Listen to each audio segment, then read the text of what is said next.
I've got this module named proposition, which represents a data structure that could be used to hold the exit polling results for a state proposition. Now, if you're not familiar with what a proposition is, it's basically a way to allow voters to directly cast their votes on things like adding a new gas tax to pay for road repairs or legalizing marijuana. There's only two voting choices for propositions, either a yes vote or a no vote. This proposition module defines a struct that has a description as well as yes and no vote counts, which are both defaulted to 0. Additionally, this module has a convenience function named new, which makes it easy to create new proposition structs. You just pass in a description and you get a new proposition struct returned. I've got to share a disclaimer before we get started. Now, what we're going to do in this video, I wouldn't actually do in real life. I'm only doing it to give you a better sense of how macros work. I'll explain more on this at the end of the video. Okay, with that disclaimer out of the way, I'll share with you what we'll be doing in this video. I want to add a vote macro that would allow us to increase the yes and no totals by using a new syntax that looks like this. Basically, I'd like to be able to call the vote macro and pass in an expression that is a proposition struct plus a number. And the result of this expression should be an updated proposition struct where its yes count has been incremented by the number you see here. Additionally, you should be able to call vote passing in the prop minus some number, and in this scenario, the no count should get incremented. Okay, let's get started. So I'll create a new macro named vote, and I'll pattern match on a tuple where the first element is the plus operator, or function, as an atom. I don't really need the context here, so I'll just ignore it by using the underscore. And lastly, I'll match the last parameter on a list with two elements where the first element is bound to the prop variable and the second element is bound to the quantity variable. So what should we be doing in this macro? Well, it's matching on the plus operator, which means we should be incrementing the yes vote count for the past proposition. So to update the proposition, I'll call the map module's update function, passing in the prop, followed by the key we're wanting to update, the yes atom. Then I'll pass in an anonymous function to increment or update the yes count.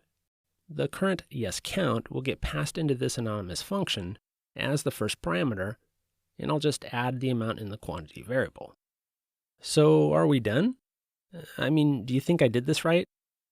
Well, no, this isn't quite right.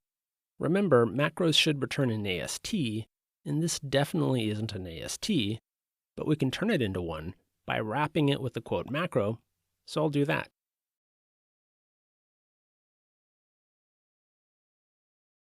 So is there anything else that needs to be done here? Well, what about these variables here and here? Do we need to do anything to them? Yep. Since they're being used in the quote macro, we need to unquote them, so I'll go ahead and do that.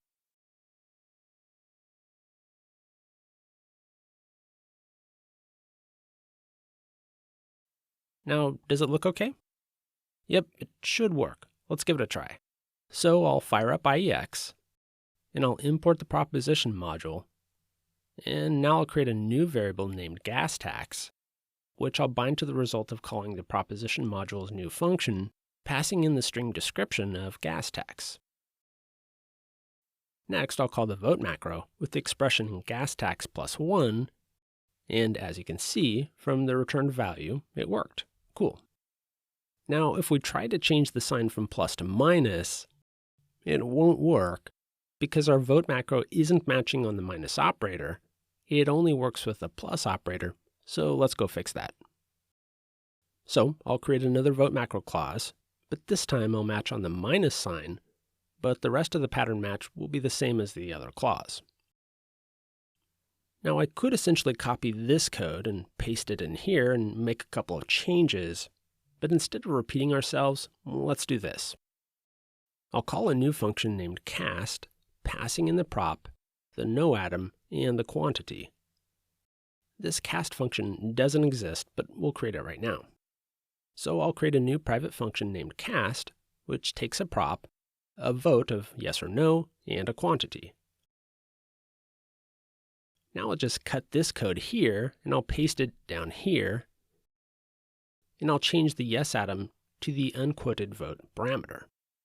Next, I'll fix this vote macro clause by calling our new cast function for the yes votes, passing in the prop, the yes atom, and the quantity. Okay, this should work now. So I'll recompile our module, and I'll call vote, passing in the gas tax prop, and a -3, and as you can see, it worked. So let me ask you a question. When do you think macros do their work? Is it at compile time, or is it at runtime? If you're not sure what the answer is, maybe this reminder will give you a hint. Most of Elixir, the language, is written as macros. If, def, fn, and pretty much every other language feature is a macro. So with this detail in mind, do you think macros do their work at runtime or compile time? Well, you probably guessed. Macros do their work at compile time. So for example, our vote macro is evaluated when the proposition module is compiled, which in our example happens when we fire up IEX and passed along our script file. Okay, so what exactly happens to macros at compile time? Well, the compiler looks at the macro being used, and it expands the macro call to the underlying code in the macro. What do I mean by macro expansion? Well, to answer this, let's consider an example of using the vote macro as follows. If we follow the logic of the vote macro, for this particular example, we know that this macro clause will get called because it's matching on the plus operator, and we know that the cast function is called, which returns essentially a call to map update seen here. A reasonable way of thinking about this macro expansion process is that this code here is expanded to be this call to map.update. It's essentially a replacement of this code with this code, and it happens at compile time. You can actually see this transformation in IEX with the following expression. I'll use quote, passing in a call to the vote macro, then I'll pipe the AST that's returned from this expression to the macro module's expand function, passing in the current environment that's stored in the global struct env, then I'll pipe its result to the macro module's toString function. And as you can see here, the expansion of our vote macro resulted in the following call to map.update, which is passed in the gas tax, the yes atom, and an anonymous function to increment the yes count by 2. So basically, macro expansion transforms this to this. Do you remember a few videos back when I tried to use a macro and we saw an error that said we need to require it or import it before using it? Okay, so why is this? I mean, why must we require or import a module before using the module's macros? Well, I'll answer this with a little thought exercise. Let's say we've got a module named A with a macro, and we've got a module B that wants to use the macro in module A. Now, let's think about what happens with these two modules at compile time. So, do you think the sequencing of module compilation and macro expansion matters? In other words, would it be okay to compile module B before compiling module A? No, not really. If we want to use the macro from module A in module B, then module A must be compiled before we try and use the macro in module B in order for module B to know how to deal with the macro and its expansion. Okay, so the compiler should be concerned with compiling this module before this module, but how would the compiler know which module to compile first? Well, by importing or requiring a module with macros, we're essentially telling the compiler that module B depends on module A, so module A should be compiled first. All right, I think this was a decent exercise, creating this vote macro, but would I have done this in production code? Heck no. Why not just call the cast function directly? We didn't gain anything truly beneficial by adding the vote macro. We just added more complexity to give ourselves a slightly different syntax. So to all of you out there who are super tempted to create your own macros, well, maybe try to fight that urge if at all possible. But if you just can't help yourself and you've got to play around with macros, well, go ahead and have some fun. but really think twice about actually using macros in your production code.